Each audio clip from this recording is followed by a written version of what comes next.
నిర్గమాకాండము 11వ అధ్యాయము. మరియు యెహోవా మోషేతో ఇట్లనెను, ఫరో మీదికిని ఐగుప్తు మీదికిని ఇంకొక తెగులును రప్పించెదను. అటు తరువాత అతడు ఇక్కడి నుండి మిమ్మును పోనిచ్చును. అతడు మిమ్మును పోనిచ్చినప్పుడు ఇక్కడ నుండి మిమ్మును బొత్తిగా వెళ్ళగొట్టును. కాబట్టి తన చెలికాని యొద్ద ప్రతి పురుషుడును, తన చెలికత్తె యొద్ద ప్రతి స్త్రీయును వెండి నగలను బంగారు నగలను అడిగి తీసుకునుడని ప్రజలతో చెప్పుము. యెహోవా ప్రజల ఎడల ఐగుప్తీయులకు కటాక్షము కలుగజేసెను. అదిగాక ఐగుప్తు దేశంలో మోషే అను మనుష్యుడు ఫరో సేవకుల దృష్టికిని ప్రజల దృష్టికిని మిక్కిలి గొప్పవాడాయెను. మోషే ఫరోతో ఇట్లనెను, యెహోవా సెలవిచ్చినదేమనగా, మధ్యరాత్రి నేను ఐగుప్తు దేశంలోనికి బయలు వెళ్ళెదను. అప్పుడు సింహాసనం మీద కూర్చున్న ఫరో తొలిపిల్ల మొదలుకొని తిరగల విసురు దాసి తొలిపిల్ల వరకు ఐగుప్తు దేశమందలి తొలిపిల్లలందరూ చచ్చెదరు. జంతువులలోనూ తొలిపిల్లలన్నయూ చచ్చును. అప్పుడు ఐగుప్తు దేశమందంతటా మహాఘోష పుట్టును. అట్టి ఘోష అంతకుముందు పుట్టలేదు, అట్టిది ఇక మీదట పుట్టదు. యెహోవా ఐగుప్తీయులను ఇశ్రాయేలీయులను వేరుపరచునని మీకు తెలియబడినట్లు మనుషుల మీద గాని జంతువుల మీద గాని ఇశ్రాయేలీయులలో ఎవరి మీదనైనను ఒక కుక్కయు తన నాలుక ఆడించదు. అప్పుడు నీ సేవకులైన వీరందరూ నా యొద్దకు వచ్చి నాకు నమస్కారము చేసి, నీవును నిన్ను ఆశ్రయించియున్న ఈ ప్రజలందరూ బయలు వెళ్ళుడని చెప్పుదురు. ఆ తరువాత నేను వెళ్ళుదును అనెను. మోషే అలాగు చెప్పి ఫరో యొద్ద నుండి అత్యాగ్రహముతో వెళ్ళిపోయెను. అప్పుడు యెహోవా, ఐగుప్తు దేశములో నా మహత్కార్యములు విస్తారమగునట్లు ఫరో మీ మాట వినడు అని మోషేతో చెప్పెను. మోషే అహరోనులు ఫరో ఎదుట ఈ మహత్కార్యములను చేసిరి. అయినను యెహోవా ఫరో హృదయమును కఠినపరపగా అతడు తన దేశములో నుండి ఇశ్రాయేలీయులను పోనీయడాయెను. నిర్గమాకాండము 12వ అధ్యాయము. మోషే అహరోనులు ఐగుప్తు దేశములో ఉండగా యెహోవా వారితో ఇలాగు సెలవిచ్చెను, నెలలలో ఈ నెల మీకు మొదటిది. ఇది మీ సంవత్సరమునకు మొదటి నెల. మీరు ఇశ్రాయేలీయుల సర్వ సమాజముతో ఈ నెల దశమి నాడు వారు తమ తమ కుటుంబముల లెక్క చొప్పున ఒక్కొక్కడు గొర్రెపిల్లనైనను మేకపిల్లనైనను, అనగా ప్రతి ఇంటికిని ఒక గొర్రెపిల్లనైనను ఒక మేకపిల్లనైనను తీసుకొనవలెను. ఆ పిల్లను తినుటకు ఒక కుటుంబము చాలకపోయిన ఎడల వాడును వాని పొరుగువాడును తమ లెక్క చొప్పున దాన్ని తీసుకొనవలెను. ఆ గొర్రెపిల్లను భుజించుటకు ప్రతివాని భోజనము పరిమితిని బట్టి వారిని లెక్కింపవలెను. నిర్దోషమైన ఏడాది మగపిల్లను తీసుకొనవలెను. గొర్రెలలో నుండి అయినను మేకలలో నుండి అయినను దాన్ని తీసుకొనవచ్చును. ఈ నెల 14వ దినము వరకు మీరు దాని నుంచుకొనవలెను.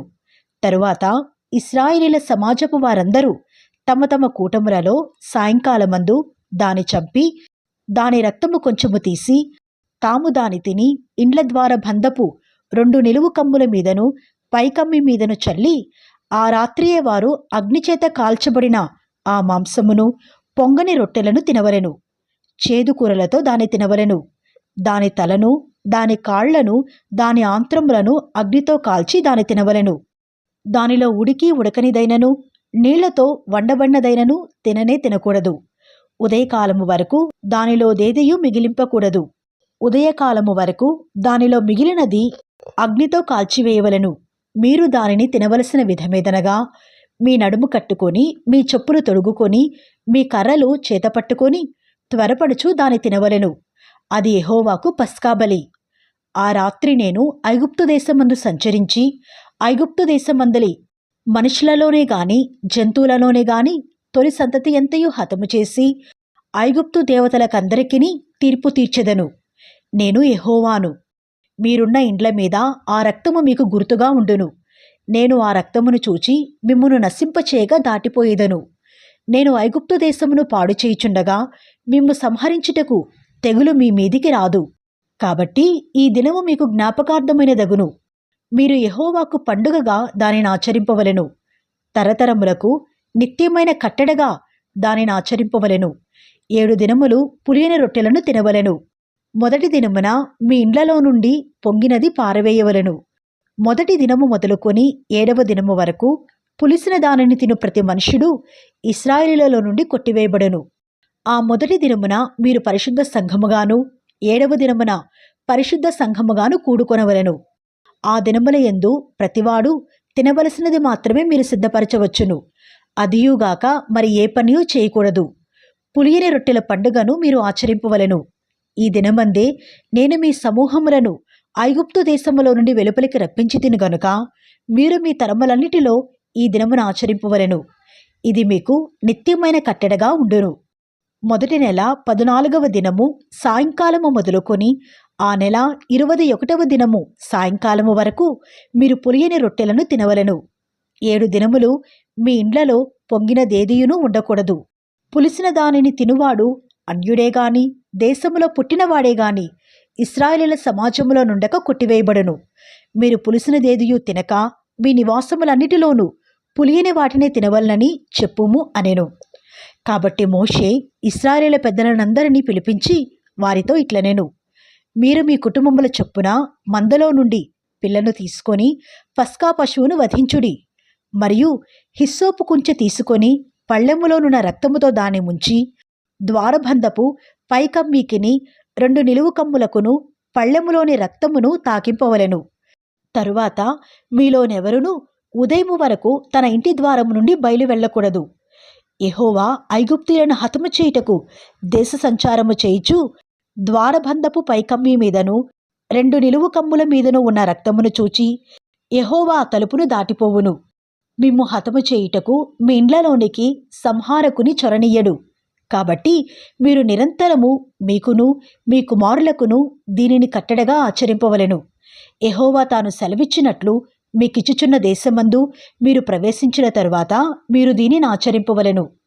మరియు మీ కుమారులు మీరు ఆచరించు ఈ ఆచారం ఏమిటని మిమ్మును అడుగునప్పుడు మీరు, ఇది యెహోవాకు పస్కా బలి.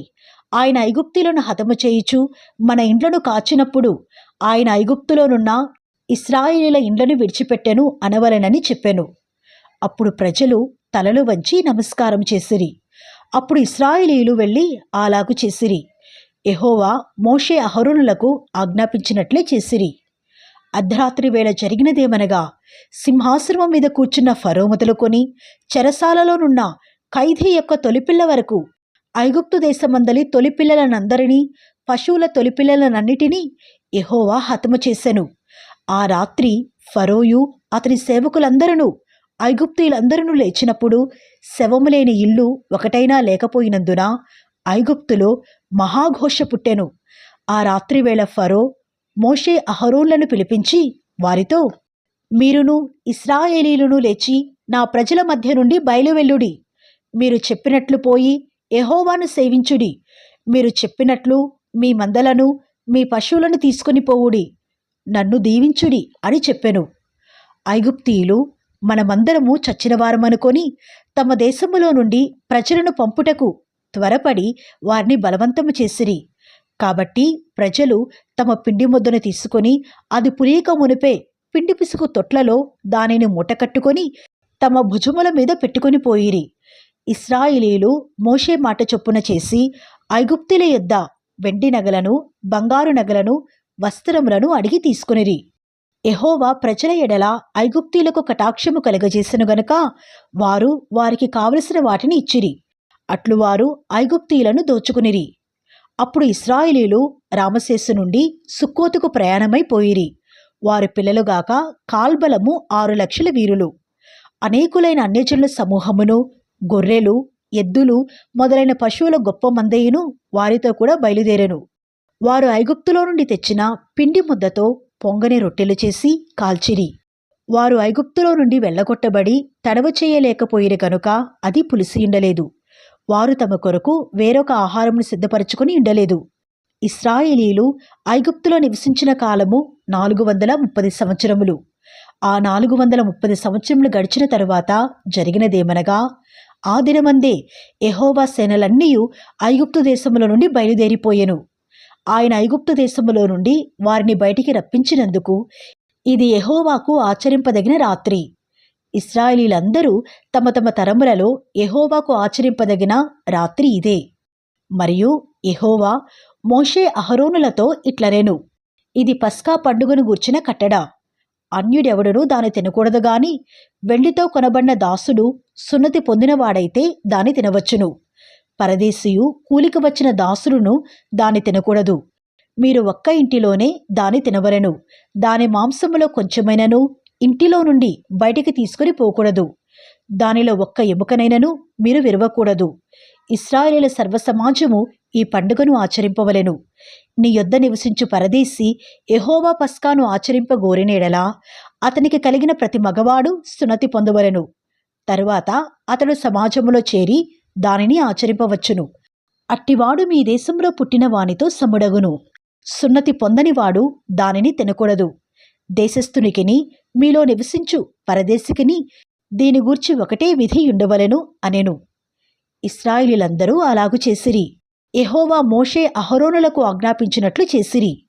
యెహోవా ఇశ్రాయేలీయులను వారి వారి సమూహముల చొప్పున ఆనాడే ఐగుప్తు దేశములో నుండి వెలుపలికి రప్పించెను. నిర్గమాకాండము 13వ అధ్యాయము. మరియు యెహోవా మోషేతో ఇలాగు సెలవిచ్చెను. ఇశ్రాయేలీయులలో మనుషుల యొక్కయు పశువుల యొక్కయు ప్రథమ సంతతి అనగా ప్రతి తొలిచూలు పిల్లను నాకు ప్రతిష్ఠించుము, అది నాది అని చెప్పెను. మోషే ప్రజలతో నిట్లనెను. మీరు దాసగృహమైన ఐగుప్తు నుండి బయలుదేరి వచ్చిన దినమును జ్ఞాపకము చేసుకొనుడి. యెహోవా తన బాహుబలము చేత దానిలో నుండి మిమ్మును బయటికి రప్పించెను. పులిసినదేదియో తినవద్దు. ఆబీబను నెలలో ఈ దినమందే మీరు బయలుదేరి వచ్చితిరి గదా. యెహోవా నీకిచ్చిదనని నీ పితరులతో ప్రమాణము చేసినట్లు కనానీయులకు, హిత్తీయులకు, అమోరీయులకు, హివ్వీయులకు, ఎబూసీలకు నివాసస్థానమయ్యుండు పాలు తేనెలు ప్రవహించు దేశమునకు నిన్ను రప్పించిన తరువాత నీవు ఈ ఆచారమును ఈ నెలలోనే జరుపుకొనవలెను. 7 దినములు నీవు పులియని రొట్టెలను తినవలెను. 7వ దినమున యెహోవా పండుగ ఆచరింపవలెను. పులియని వాటినే 7 దినములు తినవలెను. పులిసినదేదియు నీ యొద్ద కనబడకూడదు. నీ ప్రాంతములన్నిటిలోనూ పొంగినదేదియు నీ యొద్ద కనబడకూడదు. మరియు ఆ దినమున నీవు నేను ఐగుప్తులో నుండి వచ్చినప్పుడు యెహోవా నాకు చేసిన దాని నిమిత్తము పొంగని రొట్టెలను తినుచున్నానని నీ కుమారునికి తెలియచెప్పవలెను. యెహోవా ధర్మశాస్త్రము నీ నోట నుండునట్లు బలమైన చేతితో యెహోవా ఐగుప్తులో నుండి నిన్ను బయటికి రప్పించిననుటకు ఈ ఆచారము నీ చేతి మీద నీకు సూచనగాను నీ కనుల మధ్య జ్ఞాపకార్థముగాను ఉండును. కాబట్టి ప్రతి సంవత్సరము ఈ కట్టడను దాని నియామక కాలమున ఆచరింపవలెను. యెహోవా నీతోనూ నీ పితరులతోనూ ప్రమాణము చేసినట్లు ఆయన కనానీయుల దేశంలోనికి నిన్ను చేర్చి దానిని నీకిచ్చిన తరువాత ప్రతి తొలిచూలు పిల్లను నీకు కలుగు పశువుల సంతతిలో ప్రతి తొలిపిల్లను యెహోవాకు ప్రతిష్ఠింపవలెను. వానిలో మగ సంతానము యెహోవా దగును. ప్రతి గాడిద తొలిపిల్లను వెల ఇచ్చి విడిపించి దానికి మారుగా గొర్రెపిల్లను ప్రతిష్ఠింపవలెను. అట్లు దానిని విడిపించని ఎడల దాని మెడను విరగదీయవలెను. నీ కుమారులలో తొలిచూలి అయిన ప్రతి మగవానిని వెల ఇచ్చి విడిపింపవలెను. ఇక మీదట నీ కుమారుడు ఇది ఏమిటని నిన్ను అడుగునప్పుడు నీవు వాని చూచి, బాహుబలము చేత యెహోవా దాసగృహమైన ఐగుప్తులో నుండి మనలను బయటికి రప్పించెను. ఫరో మనలను పోనీయకుండా తన మనస్సును కఠినపరచుకునగా యెహోవా మనుషుల తొలి సంతానమేమి జంతువుల తొలి సంతానమేమి ఐగుప్తు దేశంలో తొలి సంతానమంతయు సంహరించెను. ఆ హేతువు చేతను నేను మగదైన ప్రతి తొలిచూలి పిల్లను యెహోవాకు బలిగా అర్పించెదను. అయితే నా కుమారులలో ప్రతి తొలి సంతానము వెల ఇచ్చి విడిపించుదునని చెప్పవలెను. బాహుబలము చేత యెహోవా మనలను ఐగుప్తు నుండి బయటికి రప్పించెను గనుక ఆ సంగతి నీ చేతి మీద సూచనగాను నీ కన్నుల మధ్య లలాట పత్రికగాను ఉండవలెను అని చెప్పెను. మరియు ఫరో ప్రజలను పోనీయగా దేవుడు ఈ ప్రజలు యుద్ధము చూచినప్పుడు వారు పశ్చాత్తాపపడి ఐగుప్తుకు తిరుగుదురేమో అనుకుని ఫిలిస్తీన్ల దేశము సమీపమైనను ఆ మార్గమున వారిని నడిపింపలేదు. అయితే దేవుడు ప్రజలను చుట్టూ దారియగు ఎర్ర సముద్రపు అరణ్య మార్గమున నడిపించెను. ఇశ్రాయేలీయులు యుద్ధ సన్నద్ధులై ఐగుప్తులో నుండి వచ్చిరి. మరియు మోషే యోసేపు ఎముకలను తీసుకుని వచ్చెను. అతడు, దేవుడు నిశ్చయముగా దర్శనమిచ్చును. అప్పుడు మీరు నా ఎముకలను ఇక్కడి నుండి తీసుకుని పోవలనని ఇశ్రాయేలీయుల చేత రూఢిగా ప్రమాణము చేయించుకుని ఇండెను. వారు సుక్కోతు నుండి ప్రయాణమైపోయి అరణ్యము దగ్గరనున్న ఏతాములో దిగిరి. వారు పగలు రాత్రియు ప్రయాణము చేయనట్లుగా యెహోవా త్రోవలో వారిని నడిపించుటకై పగటివేళ మేఘస్తంభములోను వారికి వెలుగిచ్చుటకు రాత్రివేళ అగ్నిస్తంభములోను ఉండి వారికి ముందుగా నడుచుచూ వచ్చెను. ఆయన పగటివేళ మేఘస్తంభమునైనను రాత్రివేళ అగ్నిస్తంభమునైనను ప్రజల ఎదుట నుండి తొలగింపలేదు.